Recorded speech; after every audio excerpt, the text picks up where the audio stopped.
Today we ask the question, is it a wonderful life?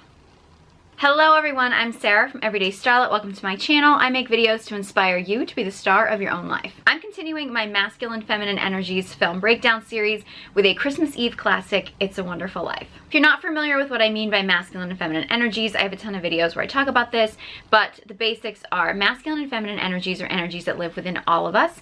We all contain both energies, but we all have a core energy. That's the energy that we are most ourselves in. And if you want to create polarity in a relationship, one partner needs to be embodying the masculine energy and the other partner needs to be embodying the feminine energy. That's how you keep the flame alive.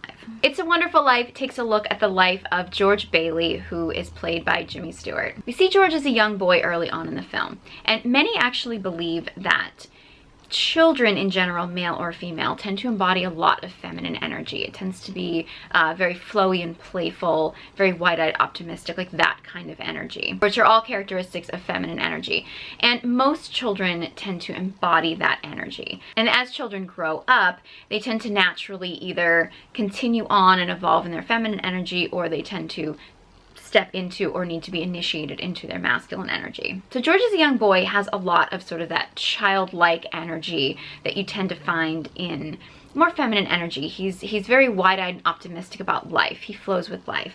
However, he does have a lot of clues to the idea that his core energy is masculine. For example, his younger brother falls into cold water and George jumps in to rescue him. That kind of protecting energy, fighting for those that you love, that's very warrior energy, that's very masculine energy. He has a part-time job as a young boy, which shows a lot of self-discipline, dedication. He also bails out his boss when he's going through a really tough time and protects his boss from actually doing something really dangerous, which also shows that that sense of protection. He also has a lot of drive, a lot of vision, a lot of ambition, which all tend to be very masculine qualities. And George keeps a lot of those qualities as we see him grow into young adulthood. One of the things I would say though is it doesn't appear that he actually gets officially initiated into manhood. So all of that great masculine energy that he does possess doesn't really get channeled in the right way. So it tends to be a bit erratic.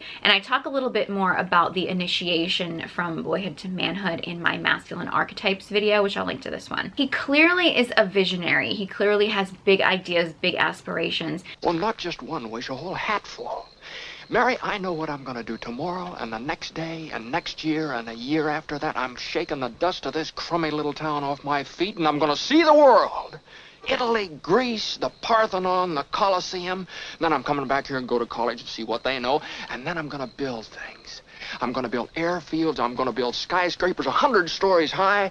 I'm going to build bridges a mile long. But throughout the film, he continuously seems to get in his own way. He continuously seems to not be able to channel that into an actual career path. And he kind of ends up falling into a career path that he doesn't really want to be in out of obligation to his family. George's biggest drive, which is an indication that he is masculine at his core, is that he strives for freedom.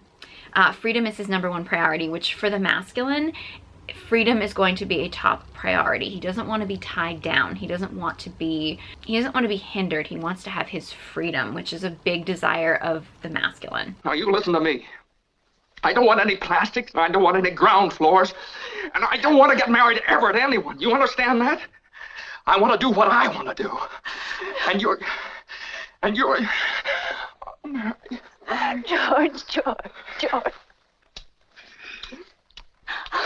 And one thing that I've noticed that's symbolic in this movie is that as much as I do think George is masculine at his core, it's almost like his feminine energy is fighting with him.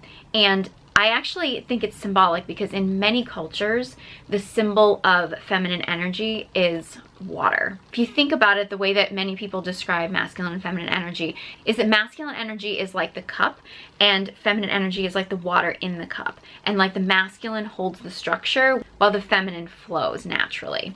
And I think an indication that George's feminine energy and that sort of like flow with life is sort of at odds with his masculine energy is the number of times that water gets symbolized in this.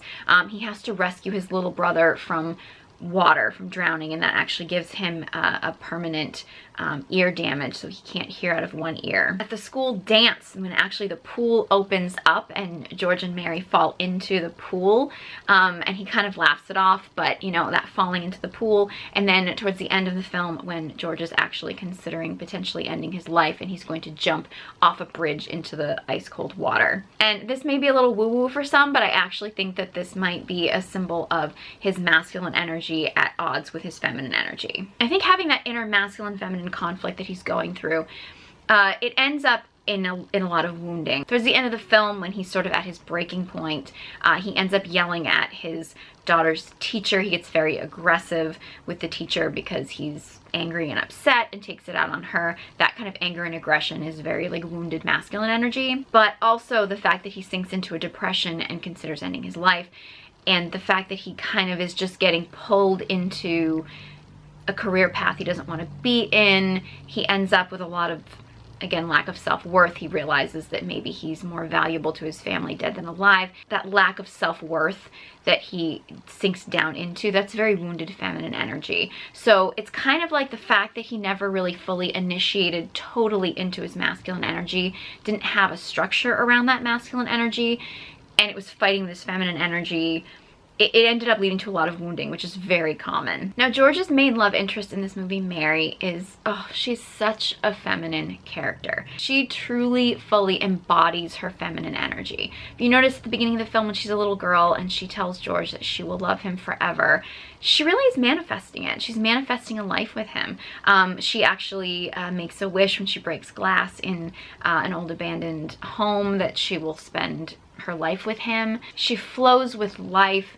Her heart is open. It's just, Mary is such an embodiment of true feminine energy. She sees the potential in things. She wants to create things. She actually romanticizes this sort of old abandoned home, and she imagines living in it with George and creating a life there with him. And she does. She actually ends up creating a home out of this abandoned building that nobody wants anything to do with, and she actually like creates a warm, loving home in this.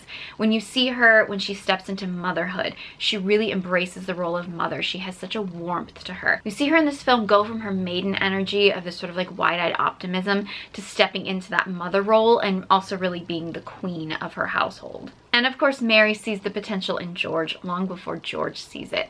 She absolutely adores him from the very beginning.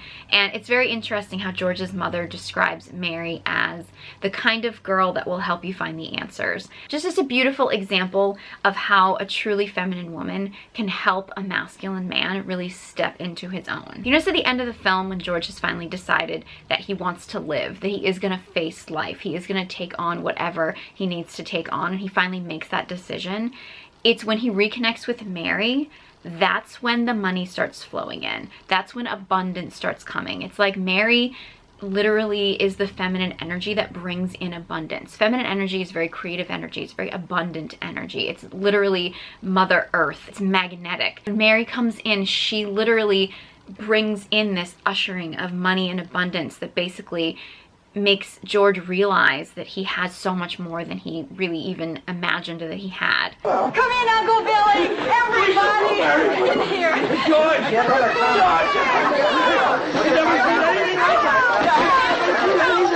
Isn't it wonderful? So many friends. Mary did it, George. Mary did it. She told some people you were in trouble, and they scattered all over town collecting money. Didn't ask any questions, just said, George in trouble. Tell me, idiot. What is this? Like it spread like fish. Mary Hall must have Banford in New York. Oh, I left right in the middle of it. As soon as I got Mary's telegram. Good idea, Ernie. A toast.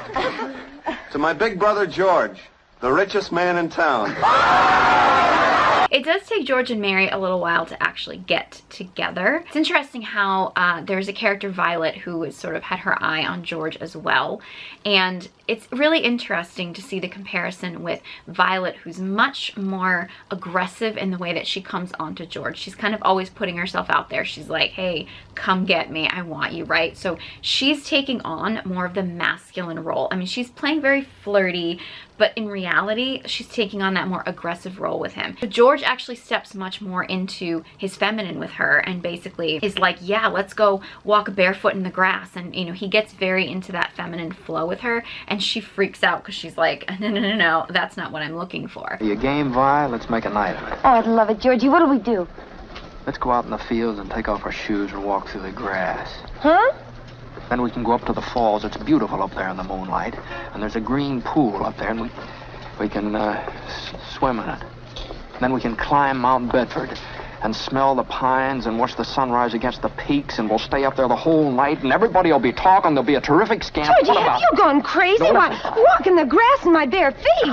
Whereas you notice when he's with Mary, she's so much more willing to follow his lead. She trusts in him. She trusts in his leadership, and she wants to flow with him. After they get married, you see that, you know, he wants all this adventure, and she is right there willing to go on that adventure with him, which is one of the reasons why they end up together, because he no longer has that fear of being tied down, of losing his freedom, because he's found a true partner who wants to live the life that he wants to live, who wants to experience life with him, wants to see things the way that he does, that wants to follow him wherever he goes. And Mary does that. She follows his lead throughout the movie. Now what we're gonna do, we're gonna shoot the works. A whole week in New York, a whole week in Bermuda, the highest hotels, the oldest champagne, the richest caviar, the hottest music, and the prettiest wife.